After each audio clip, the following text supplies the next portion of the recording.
കേരളത്തിൽ നിന്നും 10,000-ഓളം കിലോമീറ്റർ അകലെ കിടക്കുന്ന പസഫിക് സമുദ്രത്തിൽ ചൂട് കൂടിയാൽ നമ്മുടെ വീട്ടിലെ കറണ്ട് പോകുമോ? കേൾക്കുമ്പോൾ അതിശയകരമായി തോന്നുമെങ്കിലും അതാണ് ഇപ്പോൾ സംഭവിച്ചുകൊണ്ടിരിക്കുന്നത്. എൽ നീനോ, അതാണ് ആ പ്രതിഭാസം. എന്താണ് ശരിക്കും ഈ എൽ നീനോ? പസഫിക് സമുദ്രത്തിൻ്റെ മധ്യഭാഗത്തും കിഴക്ക് ഭാഗത്തും സമുദ്രജലത്തിന് അസാധാരണമായി ചൂട് കൂടുന്ന അവസ്ഥയാണിത്. ഈ ചൂട് കാരണം ആഗോളതലത്തിൽ കാറ്റിൻ്റെ ഗതി മാറും. ഇന്തോനേഷ്യൻ ഭാഗത്തു നിന്ന് കേരളത്തിലേക്ക് പെയ്യേണ്ട മഴമേഘങ്ങളെ ഈ കാറ്റ് പസഫിക്കിലേക്ക് കൊണ്ടുപോകും. അതോടെ നമ്മുടെ ഇടവപ്പാതിയുടെ താളം പൂർണ്ണമായും തെറ്റും. അത് വരുത്താൻ പോകുന്ന പ്രത്യാഘാതങ്ങൾ വളരെ വലുതാണ്. ലക്ഷക്കണക്കിന് കർഷകരാണ് ഇതിൻ്റെ ദുരിതമനുഭവിക്കാൻ പോകുന്നത്. മഴ കുറയുമ്പോൾ മണ്ണിൻ്റെ ഈർപ്പം പോകും. നമ്മുടെ നെല്ലും ഏലവും കുരുമുളകും എല്ലാം കരിഞ്ഞുണങ്ങും. സാധാരണ ലഭിക്കേണ്ട മഴയുടെ 90% താഴെ മാത്രമേ ഇത്തവണ ലഭിക്കാൻ സാധ്യതയുള്ളൂ എന്ന മുന്നറിയിപ്പ് ഇതിനോടകം വന്നു കഴിഞ്ഞു. കേരളത്തിലെ പകുതിയോളം കൃഷിഭൂമിയും മഴയെ മാത്രം ആശ്രയിച്ചാണ് നിൽക്കുന്നത്. കേരളത്തിൻ്റെ കാർഷിക വരുമാനത്തിൻ്റെ നട്ടെല്ല് നാണ്യവിളകളാണ്. ചൂട് കൂടിയാൽ റബ്ബർ പാൽ ഉൽപ്പാദനം ഗണ്യമായി കുറയും. വയനാട്ടിലെയും ഇടുക്കിയിലെയും കാപ്പി, ഏലം, കുരുമുളക് തോട്ടങ്ങൾ കരിഞ്ഞുണങ്ങും. പാലക്കാട്ടെയും കുട്ടനാട്ടിലെയും നെൽകൃഷി താളം തെറ്റും. കേരളത്തിൽ ഈ എൽ നീനോ പ്രതിഭാസം ഇരുട്ടടി നൽകുന്നത് KECBക്ക് കൂടിയാണ്. നമ്മുടെ വൈദ്യുതി ഉൽപ്പാദനം പ്രധാനമായും ഡാമുകളെ ആശ്രയിച്ചാണല്ലോ. ഇടുക്കിയിൽ ഉൾപ്പെടെ വൃഷ്ടിപ്രദേശങ്ങളിൽ മഴ പെയ്തില്ലെങ്കിൽ ഡാമുകൾ വറ്റും. വൈദ്യുതി ഉൽപ്പാദനം വലിയ പ്രതിസന്ധിയിലാകും.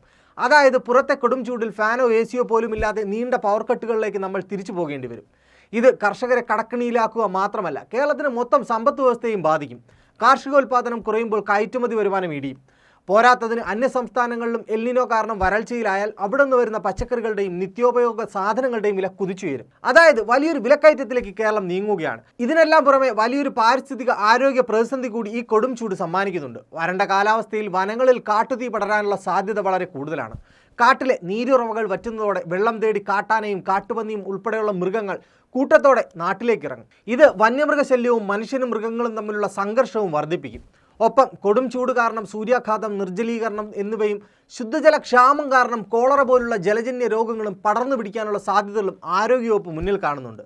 ഏഷ്യയിലെ മൂന്നാമത്തെ വലിയ സമ്പദ് വ്യവസ്ഥയായ ഇന്ത്യയുടെ $4 ട്രില്യൺ മൂല്യമുള്ള സാമ്പത്തിക ഭദ്രത പൂർണ്ണമായും മൺസൂണിനെ ആശ്രയിച്ചാണ് നിൽക്കുന്നത്.